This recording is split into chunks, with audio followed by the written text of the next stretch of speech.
Oi você, eu sou a Fabi e hoje eu vim aqui dividir com vocês mais 2 relatos de Vitória. E se você aí também quer dividir com a gente o seu relato, quer mandar aqui pro canal, vocês podem fazer isso através do e-mail afabiporém@hotmail.com e também através das redes sociais, tá bom? Então, o primeiro relato de hoje é da Poliana Diniz e ela me escreveu o seguinte: Oi Fabi, tudo bem? Meu nome é Poliana. Quero dizer que adoro seus vídeos. Eles me ajudam muito e tenho certeza que ajudam a muitas pessoas também. Venho hoje trazer meu relato e caso queira lê-lo em seus vídeos, esteja à vontade. Muita gratidão a você.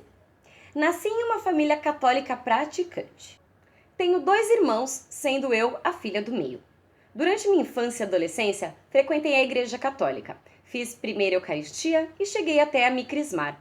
Enquanto fazia a crisma, tinha várias dúvidas sobre religião, sobre Deus e sobre a vida em geral. Porém, ninguém conseguia responder minhas perguntas, o que me fazia sentir um vazio muito grande. Nunca consegui aceitar a resposta "Deus quis assim". Foi então que decidi abandonar o catolicismo. Aos 14 anos, conheci meu primeiro namorado. Me apaixonei completamente por ele. Com poucos meses de namoro, engravidei. Sofri muito, chorei muito. Como foi difícil forjar uma coragem dentro de mim para contar aos meus pais. Sentia muito medo e insegurança. Demorei 4 longos meses para conseguir contar a eles. Eles, por mais tristes que ficaram, me apoiaram muito. Após pouco tempo de revelar a eles que seriam avós, minha mãe, aos 42 anos, já operada para não ter mais filhos, também descobriu que estava grávida. O que foi um grande conforto para mim e desespero para ela. Mas logo tudo se tranquilizou e transformou-se em alegria. No dia 11 de janeiro de 2001, nasceu minha linda filha. E no dia 27 de março do mesmo ano, nasceu meu irmão. Eu e o pai da minha filha decidimos morar juntos na casa dele, juntamente com a mãe dele. 2 anos depois, se iniciou meu karma de relacionamento, onde oro incansavelmente para transformá-lo. Descobri que estava sendo traída e, mais uma vez, sofri muito e chorei muito. Terminamos o relacionamento e voltei a morar com os meus pais. 2 anos depois, quando a minha filha estava com 4 anos de idade, o pai dela veio a falecer de forma trágica. Foi uma perda muito dolorosa, pois ele era um bom pai, e mais dolorosa ainda para a mãe dele, principalmente por ele ser filho único. Desde então, minha filha mora com a avó paterna. Passei grande parte da minha juventude buscando a felicidade em coisas que só me trazia mais e mais sofrimento. Bebia muito e até usava vários tipos de drogas, o que me trazia muita culpa, muita ressaca e a pior delas, a ressaca moral.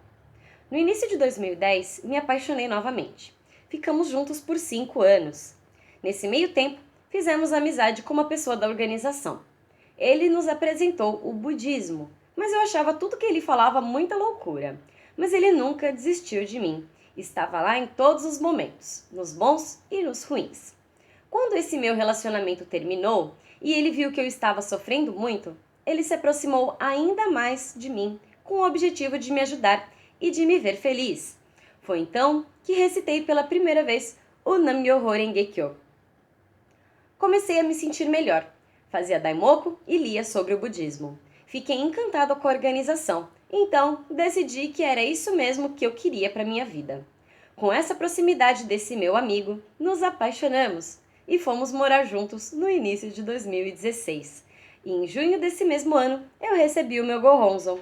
Foi um dia muito feliz em minha vida. Na época, ele era responsável de bloco no bairro onde morávamos e com o crescimento lá, se tornou comunidade. Ficamos todos muito felizes com essa maravilhosa vitória. Com isso, ele se tornou responsável de comunidade e eu fui convidada a ser responsável de bloco. Com muita insegurança por ser muito jovem de prática, aceitei o convite, sabendo que teria o apoio de todos da comunidade, que por sinal são pessoas maravilhosas. Fazíamos muito daimoku e estudávamos muito esse maravilhoso budismo para o desenvolvimento da comunidade e para nossa harmonia familiar. Mas, como as maldades e os obstáculos vêm mesmo quando estamos no caminho correto, elas surgiram e nosso relacionamento sucumbiu. Ficava muito chateada com algumas palavras severas que ele utilizava, mas hoje eu entendo o motivo. Nichiren Daishonin expôs: ainda que alguém recorra a palavras severas, se estas ajudarem a pessoa a quem são dirigidas, devem ser consideradas verdadeiras e gentis. Da mesma forma, embora alguém utilize expressões gentis, se estas prejudicarem a pessoa a quem são dirigidas, na verdade, elas são palavras enganadoras e cruéis. Voltei a morar com meus pais e com isso me surgiu várias dúvidas em relação à prática. Mas como está no escrito de Nichiren, aceitar é fácil, manter é difícil. E naquele momento, não tive força e nem coragem para desafiá-las. Em janeiro desse ano, eu fui diagnosticada com trombose na minha perna direita. Acredito que essa doença foi um benefício. Foi o veneno que se transformou em remédio, pois a partir daí consegui me livrar do vício do cigarro. Hoje, por mais que eu tenha que tomar alguns cuidados, minha perna está bem e estou livre do cigarro que tanto faz mal. Mesmo com todas essas dúvidas que criei sobre o budismo enquanto me afastei da prática, não tinha um dia sequer que eu não fazia daimoku em meu coração, muitas vezes até sem perceber. Quando dava por mim, estava recitando em meus pensamentos. Então, decidi voltar à prática, mas mesmo com essa decisão tomada, eu sempre me autossabotava. Um dos motivos dessa minha autossabotagem é que, como havia abandonado minha responsabilidade como responsável de bloco, sentia muita vergonha e medo de não poder mais participar das atividades. Mas, para minha boa sorte e também pelos efeitos das minhas causas, um grande amigo budista começou a trabalhar na mesma empresa que eu trabalho. E um dia a gente conversando, ele me perguntou: Poliana, o que te impede de vencer? Eu pensei e respondi: só eu mesma. Foi então que levantei-me só. Criei coragem e, acompanhada desse amigo que trabalha na mesma empresa que eu, vim participar de uma atividade no bloco Santa Mônica, onde fui muito bem acolhida por todos, que hoje fazem parte da minha história de vida, fazem parte da minha revolução humana. Todos eles são muito importantes na minha vida. Sou grata a cada uma dessas pessoas. Hoje, tenho meu Gohonzon consagrado em minha casa, e por mais que meus pais sejam de outra religião, não houve problemas para que isso acontecesse. E venho recebendo os benefícios por não haver oração sem respostas. Hoje, vivo em uma família muito mais harmoniosa. Desde a consagração do meu Gohonzon em minha casa, meu irmão adolescente, que era muito nervoso e irritado, já está bem mais calmo e tranquilo. No meu trabalho, consegui um horário que estava pleiteando e que não é fácil de conseguir. Tive grande ajuda de meus supervisores para que isso acontecesse. Então, faço bastante daimoku para a felicidade deles em forma de gratidão. Ai, que lindo relato, Poliana! Nossa, eu não sei nem o que comentar, porque na verdade você já fez todas as conclusões que... Nossa, parabéns, que sabedoria. É muito difícil quando a gente está passando por algum perrengue na nossa vida, a gente ter isso, olhar isso como uma missão, não como um karma. Então, a nossa postura diante das adversidades é o que faz toda a diferença se a gente vai prosperar, se a gente vai vencer ou não. Afinal de contas, uma pessoa que deixa as coisas acontecerem e esmorece diante dos problemas, dificilmente sai vencedora.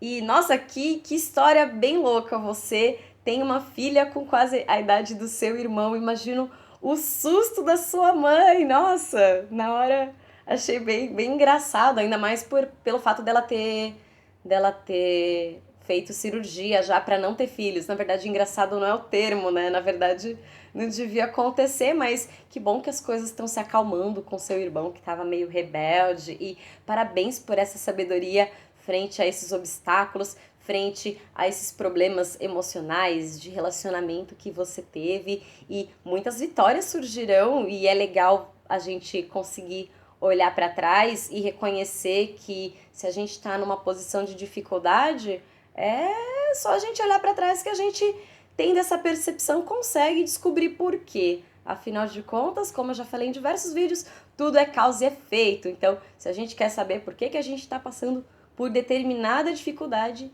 é bom a gente olhar para trás também, porque muitas vezes a gente esquece ou finge esquecer, né?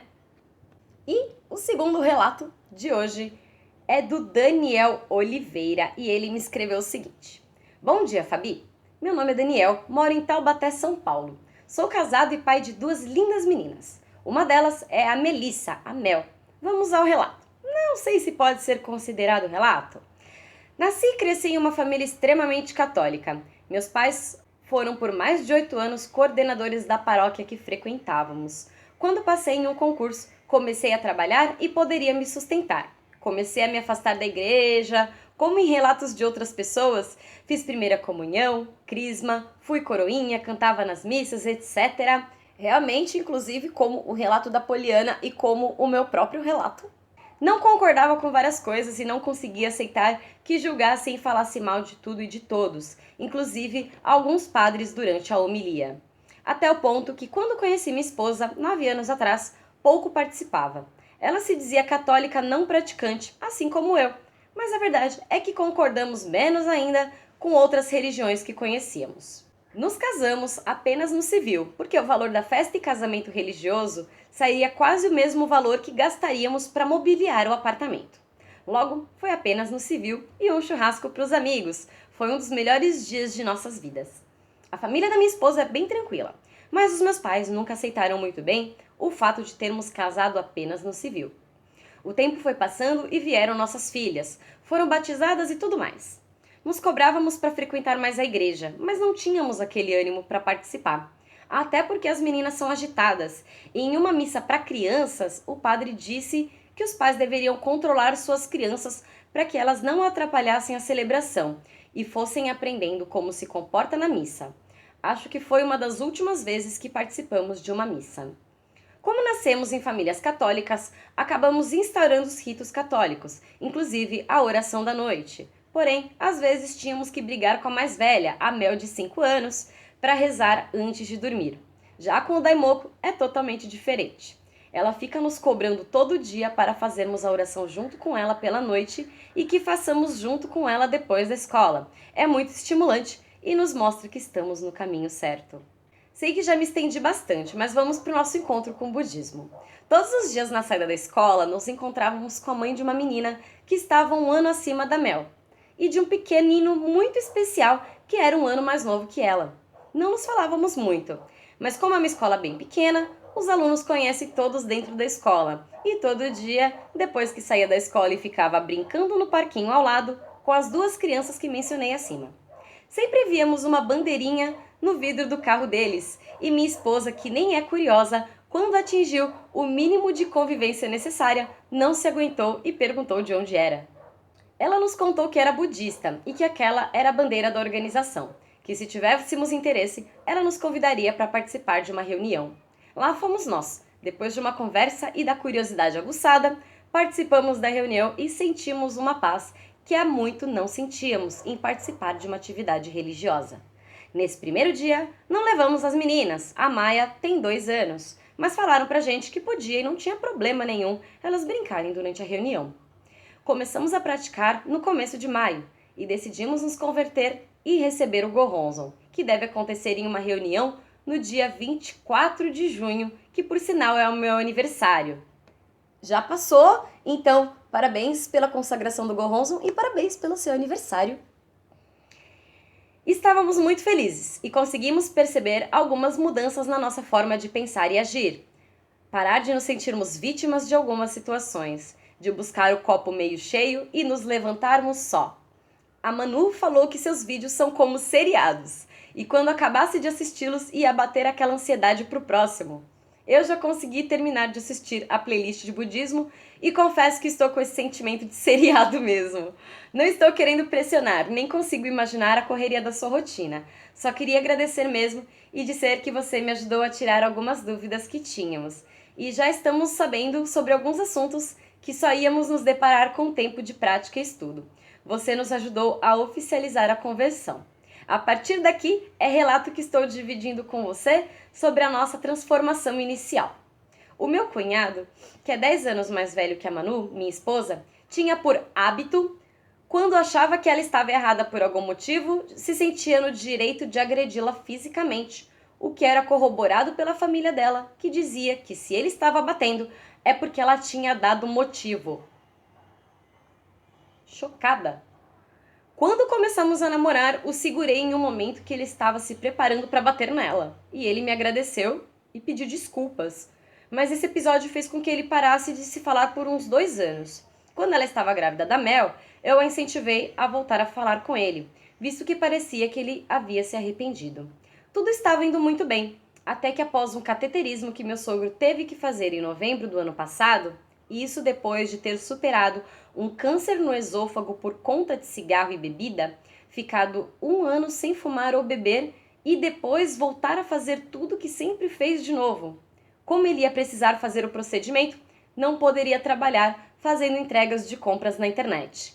Então, nos organizamos. Deixamos as meninas na casa dos meus pais por uma semana, enquanto ajudávamos a minha sogra já aposentada com as entregas. No domingo após o procedimento, a Manu estava fazendo o almoço para toda a família na casa do meu sogro. Estava com a Maia dormindo no meu colo na sala quando escutei uma bagunça no fundo. Ela veio chorando e nervosa pelo pai dela ter sido grosso com ela. Nesse momento, todos os sacrifícios que fizemos naquela semana pesaram. Ela sentiu a ingratidão dele e explodiu. Os irmãos dela questionaram por que ela estava fazendo aquilo. Ele tinha acabado de passar por uma cirurgia e não podia sofrer aquilo. Detalhe, que ele já estava bebendo a cervejinha dele. Estresse ele não pode passar, mas bebida...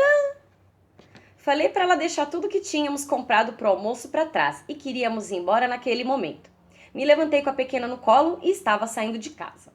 Ela saiu primeiro para levar as coisas para o carro. O irmão dela foi atrás e a provocou, até o ponto em que ela o empurrou. Ele se aproveitou e deu um soco nela.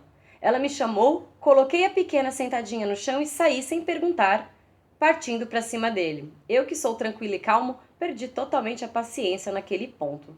Terminamos, eu com o olho direito roxo e ela com os dois, um mais roxo que o outro. Ela queria prestar queixa dele. Falei para não fazermos, porque se ele fosse preso e perdesse o emprego, jogariam na cara dela pro resto da vida que ela tinha acabado com a vida dele. Confesso que toda vez que lembrava desse episódio, o que sentia era o mais puro ódio.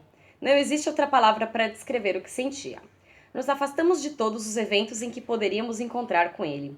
Bom, conhecemos o budismo, começamos a praticar e assistir aos seus vídeos. E no dia 1º de junho agora, aniversário do meu sogro, a Manu se comprometeu em fazer o bolo e levar alguns salgados, sempre acreditando que o irmão dela, que mora em São Paulo, não viria para a festinha. Quando foi antes da festa, a mãe dela enviou uma mensagem avisando que ele estaria por lá. Ela chorou bastante e a consolei, porque estaria trabalhando e não poderia acompanhá-la na festa. Ela estava determinada e falou que havia se comprometido e não voltaria atrás. Como já tinha assistido seu vídeo sobre os 3 obstáculos e as 4 maldades, falei para ela pular a playlist e assisti-lo. Ela me mostrou uma força e determinação que me deixaram ainda mais impressionado com ela, sempre me surpreendendo. Ela foi à festa e não falou com ele. Ele também não a procurou e, apesar de ter sido difícil para ela, ela se levantou e encarou o problema de frente. Nesse dia, percebi que o ódio que sentia só fazia mal para mim. Estava no trabalho, mas sentei e fiz um daimoku para não sentir mais isso, que só me consumia e não iria melhorar nem resolver nada.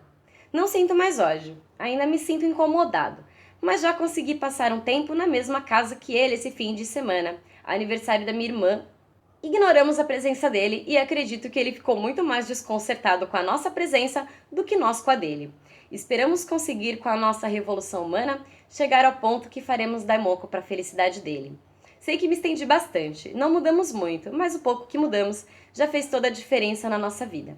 Agradecemos a você também por explicar de forma simples e bem embasada tudo sobre esse nosso maravilhoso budismo. Obrigada. Eu que agradeço. E... Nossa, que... Obrigado, de verdade, pelo carinho, obrigado pela gratidão e sintam-se agradecidos de volta, porque, como eu já falei em diversos vídeos, o canal e o conteúdo do canal são sugeridos por vocês, então se vocês não sugerirem os temas, eu também não ia ter muito tempo de pesquisar, também não ia saber nem por onde começar, então é uma troca. Eu vou ser sincera que eu achei muito legal isso que você falou da sua filha ter assistido um vídeo do canal, dos 3 obstáculos e das 4 maldades, e esse vídeo ter ajudado ela numa postura diferente. Eu fico muito, muito grata mesmo por você ter compartilhado isso.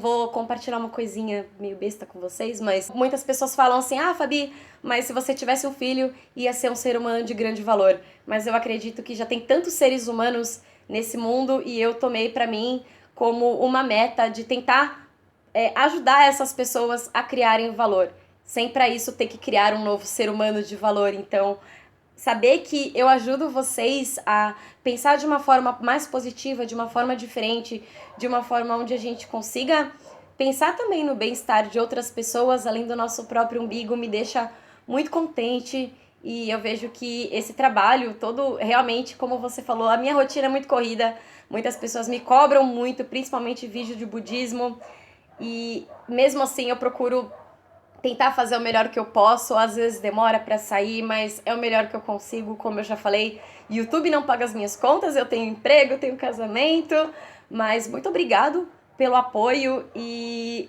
esse negócio do ódio eu achei muito interessante você falar, porque tem pessoas que acham que o fato da gente ser budista, a gente não tem que ficar com raiva de ninguém, a gente não fica irritado no trânsito. Quando alguém briga com a gente não pode mandar a pessoa para aquele lugar. E isso acontece, afinal de contas, nós transitamos aí pelos 10 estados de vida. Mas é muito importante que a gente não deixa de sentir, mas o que a gente pode fazer com esse sentimento é o que conta. Não quer dizer que você não possa ficar bravo, não possa se sentir injustiçado ou indignado, mas o como você vai reagir diante a isso. Então, você pode sentir a raiva, por exemplo, do seu cunhado, mas você não precisa partir para cima dele. Então, eu acredito que se as pessoas conseguissem lidar com os seus sentimentos sem partir para a violência, o mundo seria uma coisa completamente diferente, completamente diferente. E eu honestamente não sei qual é a dificuldade das pessoas perceberem isso, de que suas próprias percepções não podem influenciar no livre-arbítrio de outras pessoas e nem no respeito. Então, parabéns que você tá já vendo as coisas de uma forma diferente e reza mesmo para a felicidade dele, porque se serve de incentivo, gente feliz não enche o saco. Então, quanto mais a gente conseguir orar para as pessoas que de alguma forma tentam provocar o mal, o estresse na nossa vida, se elas estiverem bem, elas vão estar ocupadas sendo felizes e vão deixar a nossa vida em paz. Então, isso com certeza é um pontinho muito válido a se pensar. Então, eu espero que vocês tenham gostado. Se você gostou, não esquece de deixar o seu joinha e se inscrever aqui no canal para receber as notificações dos próximos vídeos. E vocês também podem ver os diversos vídeos dessa playlist aqui em cima, tá bom? Então, por hoje é só. Um beijo! Tchau, tchau!